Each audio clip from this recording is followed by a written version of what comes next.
నమస్తే వీతులను స్వాగతం లక్ష్మ సమాజయుతం బంజరల్స్ కార్పొరేటర్ గద్వాల్ విజయ్ గారు ఈరోజు గవర్నమెంట్ హై స్కూల్లో మరి ప్రోగ్రామ్ 10th క్లాస్ స్టూడెంట్స్కి అందరికి ప్రోగ్రామ్ నిర్వహించారు. వారిని మరి కొన్ని విషయాలు తెలుసుకుందాం. చెప్పండి మేడం.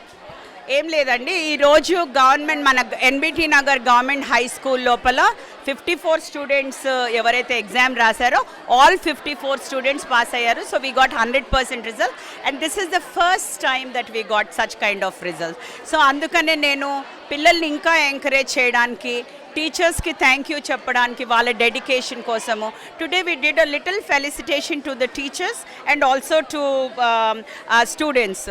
అయితే వాళ్ళని ఎంకరేజ్ చేయడానికి వీ ట్రై టు గివ్ కొంచెం క్యాష్ ప్రైజెస్ కానీ ఏదో అంటే పిల్లలకి ఒక చిన్న గుడీ బ్యాగ్ లాగా ఒక గిఫ్ట్స్ ఇచ్చాము.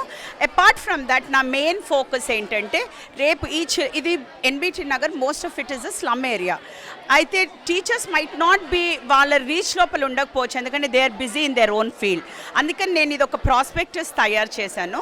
సో దాట్ దీంట్లోపల చిల్డ్రన్కి ఇప్పుడు it's is a stepping stone. వాళ్ళకి అంత అవగాహన ఉండదు ఏం కోర్స్ తీసుకోవాలా ఏది అని. అందుకని మేము ఎట్లా చేసామంటే వాళ్ళు 10th అవ్వగానే ఏమేం సబ్జెక్ట్స్ తీసుకోగలుగుతారు, అసలు ఏంటి వాళ్ళు చూస్ చేసుకునే ఫీల్డ్ ఏంటి అనేసి మేము ఒక ప్రాస్పెక్టస్ చేసాం. ఇంటర్మీడియటే కాదు, డిగ్రీయే కాదు, competitive exam, everything is in this one prospectus which if they can save it దీంట్లోపల చూసుకుని వాళ్ళు నేర్చుకోవచ్చు అనేసి అదొక ఇది పెట్టుకుని నేను వాళ్ళ కోసము ఇది తయారు చేయించాము. అపార్ట్ ఫ్రమ్ దట్ నేను అదే basically I just came here to congratulate them అండి. అండ్ ఇంకా స్టూడెంట్స్ వచ్చి మా గవర్నమెంట్ స్కూల్లో జాయిన్ అవ్వాలి అని అనుకుని ఇప్పుడు పక్కకు కూడా మేము రూమ్స్ సరిపోవట్లేదు. ఇవాళ రేపు everybody here in NBT Nagar apart from governor school తర్వాత NBT Nagar is the top government school ఇక్కడ. సో నేను ఇన్ఫ్రాస్ట్రక్చర్కి కూడా మళ్ళీ పైసలు from my father MP funds నుంచి తెచ్చి పెట్టాము.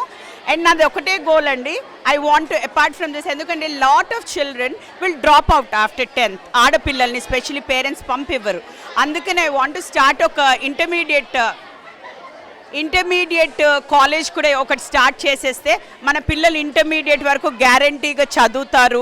అండ్ ఐఎమ్ ఎంకరేజింగ్ వాళ్ళ పేరెంట్స్ని కూడా ఎందుకు పిలిపించానంటే I want to tell them that education is so important. Degree వరకు అన్న చదివిస్తే పిల్లలకి ఒక జాబ్ వస్తుంది, వాళ్ళ కాళ్ళ మీద వాళ్ళు నుంచుంటారు అన్న దీంతో నేను ఇక్కడికి వచ్చి మాట్లాడడం జరిగిందండి. ఇంకొకటి, ఇప్పుడే బడిబాట స్టార్ట్ అయింది. మరి గవర్నమెంట్ స్కూల్ కంటే చాలా బయట వరకు అయితే చిన్న చూపులు ఉన్నాయి, కార్పొరేట్ ఆ స్కూల్స్ అన్నట్టుగానే ఎక్కువ ఉంది. మరి ఈ విషయంలో మీరు ఎలా ముందుకెళ్తారు యాజ్ ఎ కార్పొరేటర్? అదే చెప్తున్నాను, బడిబాటతో మా టీచర్స్ కూడా ఎంత హెల్ప్. నిన్న నేను ఇంట్లోనే ఉన్నాను, నేను చూసాను పైన నుంచి ఎందరో ఒక 100 స్టూడెంట్స్తో వాళ్ళు గల్లీ తిరుగుతున్నారు. బట్ ఇప్పుడు మాకు ఒక ఇది వచ్చేసిందండి, ఎన్బిటి నగర్లో at least where I'm the corporator, ఇక్కడ మాకు అది ఇది లేదండి. 9 ప్రైవేట్ స్కూల్స్ ఉన్నాయి, but people prefer to go to government school. నేనే స్వయంగా ఎవరైనా if they come to me and say I want to go to private school, I encourage them because we have the best teachers, we have the most educated teachers here in government school. So adi kaakunda maaku vidya volunteers unnaru, Teach for India, who speaks better English and who are taking part in national level competition. So I'm very proud. Then compulsory ga government school ani I would suggest. ఏదైతే ప్రజాప్రతినిధులుగా గెలిచినటువంటి వ్యక్తులు private hostels కానీ, private schools కానీ, private hospitals కానీ cut చేసేందుకు ఇనాగ్రేషన్కి ఎక్కువ వెళ్తారు, గవర్నమెంట్ స్కూల్ తక్కువ వస్తున్నారు. ఈ విషయంలో మీరు ఎలా ముందుకు వెళ్ళే అవకాశం? నేను అట్లా చేయనండి. నేను ఫస్ట్ ఏది గవర్నమెంట్ ఉంటుందో మీకు తెలుసు. లాస్ట్ 4 years నేను ఇక్కడికి వచ్చాక యాజ్ అ కార్పొరేటర్గా నేను వచ్చాక మాకు స్టూడెంట్స్ 300 ఎంత ఉండింది. నేను కార్పొరేటర్ అయ్యాక ఐ ట్రైట్ అంత నా NGOs నా ఫ్రెండ్సే కానివ్వండి, స్వచ్ఛంద సంస్థ, I go and talk to them, పర్సనల్గా మాట్లాడతాను. ఈ స్టూడెంట్స్కి నేను వచ్చిన కొత్తలో వీళ్ళు కింద కూర్చునేవాళ్ళు క్లాస్ రూమ్లో. నేను వచ్చాక ఐ సా దట్ రోటరీ క్లబ్బే కానీ అన్ని క్లబ్స్ త్రూ హెల్ప్ తీసుకుని ఈచ్ క్లాస్ హ్యాస్ బెంచెస్ ఇప్పుడు. అండ్ వాళ్ళకి బుక్స్ కానివ్వండి, నేను పర్సనల్గా వచ్చి అట్లీస్ట్ మంత్లీ టు 2 monthsకి ఒకసారి I come and check how the school is running, computer labs ఎట్లా నడుస్తున్నాయి, డిజిటల్ క్లాస్ రూమ్స్ ఎట్లా నడుస్తున్నాయి, టాయిలెట్స్ బాగున్నాయా, I make sure and I encourage. నేను మాత్రం ఐఎమ్ 100% ఫర్ గవర్నమెంట్ స్కూల్స్ అండి. అయితే మరి ఒకవేళ మీకు సందర్భం వస్తే మీ రిలేషన్ కానీ మీ చుట్టుపక్కల వాళ్ళు కానీ మరి ఇందులో చదివించే అవకాశం ఏమైనా ఉంటుందా? అంటే చాలామంది కూడా ఏదో బిల్డప్ కోసమే బయటకు వచ్చి చేస్తారు కానీ వాళ్ళ సొంతం వాళ్ళని చేయించారు అన్నట్టు కామెంట్ సోషల్ మీడియాలో వైరల్ అవుతుంది. నేను చెప్పనా అండి, మా father comes from government school. We all went to చిన్న అక్కడ ఫస్ట్ అంతా అక్కడ పంజగుట్ట కాలనీలో గవర్నమెంట్ స్కూల్స్కి వెళ్ళినామండి. మేము గవర్నమెంట్ స్కూల్కి వెళ్ళాం. పెద్దగా అయినాక ఇక ఎవరిది వాళ్ళది వెళ్ళిపోతారు, చదువుకున్నారు. But no, I do not. నేను నా బిలీఫ్ ఏంటంటే ఎవరైతే గవర్నమెంట్ స్కూల్, ఇవాళ మీరు టాప్ లీడర్స్ని చూడండి, టాప్ ఎడ్యుకేటెడ్ పీపుల్ని చూడండి, they all come from government schools. They all that old timers, they believe in that. Because when we have the best teachers, best ఇది, why would we want to go to an intermediate private స్కూల్లో? If you saw, నేను 9 ఉన్నాయి, I went and I keep going around. They can't even speak English and they're intermediate teachers. Here we have B.Ed and MS. So why would anybody want to go? But same as government hospitals. We always go to government hospitals. మరి teachers యొక్క వాళ్ళ యొక్క ఎలా ఉంది ఇక్కడ పరిస్థితి? Excellent అండి. అంటే ఇంత కోఆపరేషన్ ఇచ్చిన టీచర్స్ని నేను చూడలే. The staff is so excellent. వీళ్ళు ఎంత దూరం నుంచి వస్తారు తెలుసా అండి. Some people come almost they travel 1.5 hour travel చేసుకుని వస్తారు. నేను అడుగుతాను ఎట్లా చేస్తున్నారని కానీ, but their excellent dedicated teachers I would say. Sports విషయంలో దాదాపు గవర్నమెంట్ స్కూల్లో అంటే స్పోర్ట్స్ టీచర్స్ లేక చాలామంది కూడా ఇంకా కొన్ని సందర్భాలు ఇక్కడ ఎలా ఉంది? లేదండి, మాకున్నారు పీటీ టీచర్స్ ఉన్నారు. మీరు ఇప్పుడు ఇక్కడ చూస్తే for example you seen whole of Banjara Hill, do you see anything? ఇంత పెద్ద గ్రౌండ్ ఉండడం స్కూల్ చూసారా మీరు? లేదు. మాకు ఇక్కడ ఫిజికల్ ఎడ్యుకేషన్ కూడా it's so much better then what private స్కూల్లో ఇవాళ ఒక ప్లేస్ లేకుండా ఇష్టం వచ్చే కుక్క గొడుగుల్లాగా వచ్చేస్తా ఉన్నాయి. ఇట్లా అన్నీ ఎవ్రీవేర్ ప్రైవేట్ స్కూల్, ఎవరంటే వాళ్ళు స్టార్ట్ చేసేస్తున్నారు. బట్ ఇంత పెద్ద గ్రౌండ్ ఉండడం కానీ, మాకు టీచర్స్ పిల్లలకి apart from academics we need physical activity. So which I think my school is getting the perfect education in that. ఏదైనా మీ తరఫున మెసేజ్ ఇవ్వగలరా? మెసేజ్ ఇవ్వాలంటే నేను ఇవాళ ఎవ్రీ పేరెంట్కి కూడా చెప్తున్నాను, అండ్ ఆల్సో పిల్లలకి కూడా ఒక్కటి చెప్పాలి. ఏమనుకుంటున్నానంటే, see we are not anywhere down. Private స్కూల్కి వెళ్తేనే నేను ఐఏఎస్ ఆఫీసర్ అవుతానని అది ఇక్కడ ఎక్కడ లేదండి. ఆర్ నేను ఒక డాక్టర్ అవుతాను లేదు. వేర్ ఎవర్ యు ఆర్ నీకు చదువుకోవాలని ఉంది అంటే నువ్వు గవర్నమెంట్ స్కూల్ కాదు, ఈవెన్ బయట కూర్చుని స్ట్రీట్ లైట్ ముంగల కూడా చదువుకుని you can become a doctor. So I want to tell them, don't underestimate yourself, but wherever you are, do your best and study the best.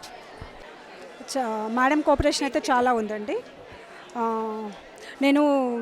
నేను కూడా కొత్తగా వచ్చాను ఈ స్కూల్. లాస్ట్ ఇయర్ జూలైలో వచ్చాను. సో వచ్చినప్పటి నుంచి చూస్తున్నాను, ప్రతి ప్రోగ్రామ్ కూడా మేడం వస్తూ ఉంటారు. ఎల్లప్పుడూ కూడా మాకు వెన్నంటూ ఉంటారు. హరితహారం ప్రోగ్రామ్ కానీ ఏ విషయంలో మాకు ఏదైనా ప్రాబ్లం వచ్చినా కూడా మేడంని అప్రోచ్ చేస్తే చాలా సాల్వ్ చేస్తారు ప్రాబ్లమ్స్ అని మా హెచ్ఎం మేడం కూడా చెప్తూ ఉంటారు మాకు. సో చాలా హెల్ప్ఫుల్గా ఉంటారండి. మాకు ఏ ప్రాబ్లం వచ్చినా కూడా మేడం దగ్గరికి వెళ్ళి మేము అంటే ఈజీగా ప్రొసీడ్ కావచ్చు, హెల్ప్ చేస్తూ ఉంటారు. మాకు స్కూల్ బిల్డింగ్ విషయంలో కానీ అన్నింట్లో కూడా బాగా హెల్ప్ చేస్తారండి మేడం. తర్వాత మా టీచర్స్ కూడా చాలా కష్టపడ్డారు. ఇప్పుడు మాకు లాస్ట్ ఇయర్ ఇక్కడి నుంచి వెళ్ళిపోయిన టీచర్స్ కూడా కృషి ఉందండి. మాదే కాదు, మీకు పవన్ సార్ అని ఉండేవారు ఇన్ఛార్జ్గా, గోపాల్ సార్ అని మ్యాథ్స్ చెప్పేవారు, ఇంకా మిగతా భట్టు సార్ అని ఫిజిక్స్ చెప్పేవారు. వాళ్ళ కృషి కూడా ఉందండి. ఎందుకంటే ఒకే సంవత్సరం కాదు అది, 8th నుంచి 8th 9th 10th కూడా ఉంటుంది కదా. సో ఈ సంవత్సరం మేము చాలా కష్టపడ్డాము. పిల్లల్ని హాలిడేస్లో పిలుచుకున్నాము. ఈవెన్ ఎగ్జామ్స్ అప్పుడు కూడా పిలుచుకొని చెప్పాము. అంటే మ్యాథ్స్కి 2 హాలిడేస్ వచ్చాయి, 2-3 హాలిడేస్. అప్పుడు కూడా మేము పిలుచుకొని స్కూల్లో కూర్చోబెట్టి చదివించాం. కాబట్టి మేము ఈ రిజల్ట్ చేరుకున్నాము. చాలా సంతోషం అండి నాకు. అంటే ఫస్ట్ టైం ఎన్బిటి స్కూల్లో నేను వచ్చాక 100% రిజల్ట్ వచ్చింది. చాలా ప్లస్ మేడం ఈరోజు చక్కగా మా పిల్లల్ని ఎంకరేజ్ చేయడానికి, ఇప్పుడు ప్రస్తుతం 10th చదువుతున్న పిల్లల్ని కూడా చాలా ఎంకరేజ్మెంట్గా ఉంది. మేడం వచ్చి ఫస్ట్ అంటే ఇంకెవరు కూడా మా స్కూల్కి రాలేదు, మేడం ఫస్ట్ వచ్చారు. పిల్లలకి చాలా ఎంకరేజ్మెంట్గా గిఫ్ట్స్ ఇచ్చారు, క్యాష్ ప్రైజ్ ఇచ్చారు. So very happy. Thank you madam. ఇది మనము గవర్నమెంట్ స్కూల్లో మీరు డిఫరెన్స్ ఏంటి, హౌ యూ ఎంకరేజ్ అంటున్నారు కదా. ప్రైవేట్ స్కూల్లో ఇవాళ రేపు మీరు చూస్తున్నారు, ప్రైవేట్ అంటే కొంచెం పెద్దింటి ఫ్యామిలీస్ పోయి సమ్మర్ రాగానే వాళ్ళు స్విమ్మింగ్ అక్కడ ఇది అనేసి పైసలు పెట్టి మనం జాయిన్ చేస్తున్నాం కదండి. ఇక్కడ మన దగ్గర స్వచ్ఛంద సంస్థలు like Inner Wheel Club of Banjara అని కానీ lot of people are coming forward. మేము సమ్మర్ క్యాంప్స్ చేస్తున్నాం ఇక్కడ. అంటే పిల్లలు బయట ఇట్లా తిరిగి ఆ ఎండల లోపల రోడ్ల మీద ఆడుకోకుండా వాట్ వీవ్ క్రియేటెడ్ ఈజ్ ఈ లాస్ట్ 4 years నుంచి we are encouraging every children to come. అయితే నా ఫ్రెండ్స్ ఇప్పుడు ఇన్నర్వీల్ ఆఫ్ బంజారా వాళ్ళు వచ్చి ఎవ్రీ మంత్ ఒక మంత్ ఎంటైర్ మంత్ క్యాంప్ పెడతారు వాళ్ళు. దే టీచ్ దెమ్, వాళ్ళే కోరియోగ్రాఫర్ని హైర్ చేసి డాన్సింగ్ కానీ ఆర్ట్స్ అండ్ క్రాఫ్ట్ కానీ all different activities they stay, వాళ్ళు ఉండి వీళ్ళకి నేర్పించి ఎండ్ ఆఫ్ ద ఇది క్యాంప్కి they do one programme. What ever they have learn they have to show case అనమాట దాన్ని. So they doing that. పిల్లలు ఏమి ఇట్లా ముందులాగా రోడ్ల మీద ఉండి అటు తిరుగుడు ఇటు తిరుగుడు లేకుండా they so bound to this. So this is a big achievement అనిపిస్తుంది నాకు. ఇదండి మరి గత సంవత్సరం 54 మంది ఇక్కడ పాస్ కావడం జరిగింది. వాళ్ళకు మరి కోఆపరేషన్ చేసేందుకే నేను ఇక్కడికి వచ్చి ప్రతి సంవత్సరం కూడా ఎక్కువ మంది ఇక్కడ రావాలని, చదువుకోవాలని, మహిళలు ఇంటర్మీడియట్తో కాకుండా డిగ్రీ చేసి మంచి చదువులు చదవాలనే ఉద్దేశంతో ఇలాంటి కార్యక్రమాలు చేస్తాను. ఏదైతే ప్రైవేట్ స్కూల్స్ ఉన్నాయో అక్కడ గ్రౌండ్స్ కూడా సరిగా లేవు, ఇక్కడ మాత్రం ఎన్జిఓస్ వాళ్ళందరూ వచ్చి పనిచేస్తున్నారు. మరి ఈ కోఆపరేషన్ చేయడం వల్ల ఇంకా ఎక్కువ మంది చదువుతారనే ఉద్దేశంతో మరి పని చేస్తున్నానని చెప్పి బంజారాహిల్స్ కార్పొరేటర్ గద్వాల విజయ్ గారు మనతో చెప్పారు. చూస్తున్నాను విద్యుత్ న్యూస్, కెమెరామెన్ రాజ్తో మీ సురేష్ దండు.